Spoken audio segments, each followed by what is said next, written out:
Hey guys, Dr. Corey here. I have another question for you.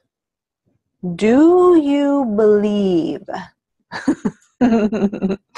You guys know that I like questions because I think they're very powerful ways of zeroing in on what's super important to us.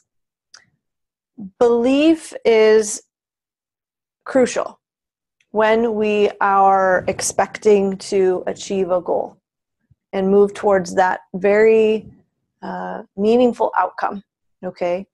And it is an understanding or a confidence in our ability to figure things out.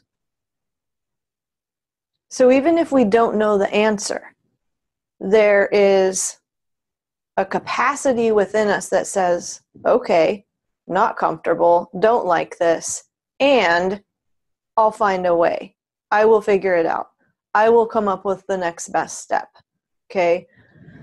When we believe, we view the goal as achievable. We can say to ourselves, yep, I can do that. I'm going to do that. I often probably won't know how, but I'm going to. We view obstacles as opportunities when we believe. We can say to ourselves, yep, I can see myself figuring each one of these steps out. Again, may not know the path to figuring it out, but something is going to shift and change. When we believe, we fire up our energy to move forward incrementally, little by little by little, with sometimes what can feel like by leaps and bounds, but it's by those daily, disciplined, tiny actions taken repeatedly over and over that often gives us that sense that we've just taken this massive turn, okay? So it's progress consistently. And when we believe, what we do too is that we close the door to outside distractions that have the potential to shift our energy in a negative way. We decide that we aren't going to tolerate negative states, heavy states, protracted and distracting states. We make the decision. You know, the Latin word for decision is desire, and it means to cut. We literally cut out that option. I no longer tolerate that in my life. And when we believe, we can say, okay, this is hard, this is sucky, but it's not impossible. Napoleon Hill was quoted as saying, we must delete impossible from the dictionary. And then I know you guys have probably heard this quote by Audrey Hepburn, but she said, nothing is impossible. The word itself says, I'm possible. You break it down. Another word for beliefs is expectancies.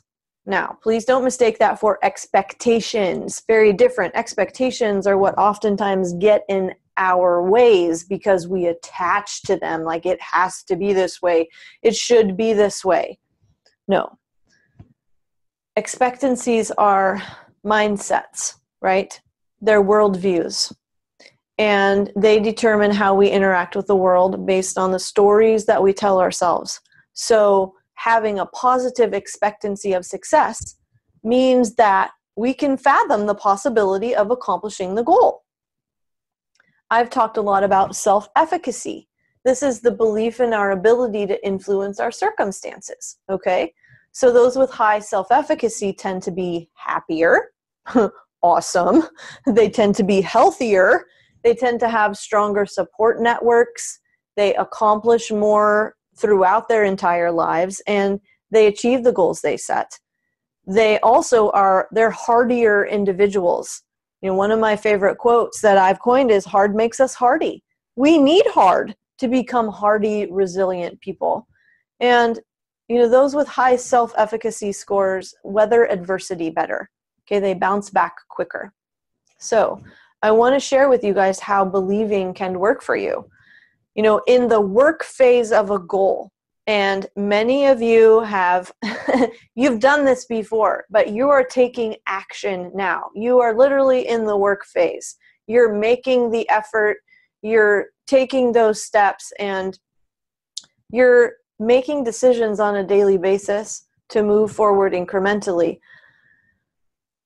In that phase, when we're often bumping up against obstacles and when it can feel like we're trudging through quicksand, it's the belief that we can figure it out that can be our anchor, okay? That can help us to feel grounded and planted and rooted.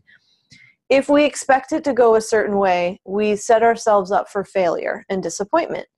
If we have an expectancy that this uncertain way is the way, then we'll move into and through the uncomfortable times with more adaptive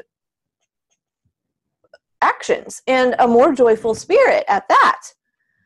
So believing in your ability to bounce back and to figure it out can really propel you towards positive action.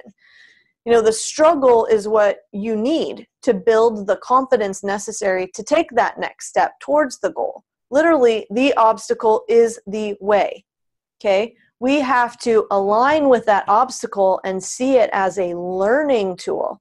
That's our playground. It's forcing us to feel around in the dark to make a decision.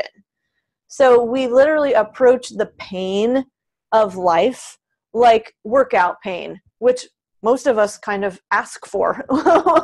Like if you're working with a trainer, you don't want like an easy lollygagging workout. You're asking them to hurt you, literally. Okay, we want to feel like we've done the work. Well, let's extend that to other areas of our lives. So, in this analogy, we often go into our training sessions with the expectation that we'll be sore afterwards. We kind of want that. We kind of relish that, right? We kind of wear that like a badge of honor.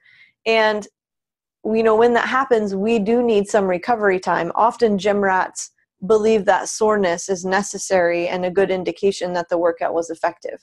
While this isn't true, the point is that they desire it. They almost worship the soreness god, so to speak. But so my question for you is, what if we approach the pain of life like we approach the pain in the gym? What if we asked for it? What if we reversed our desire for comfort and convenience and ease to, a desire for work and effort so that we're learning and growing and thriving? Thanks, guys.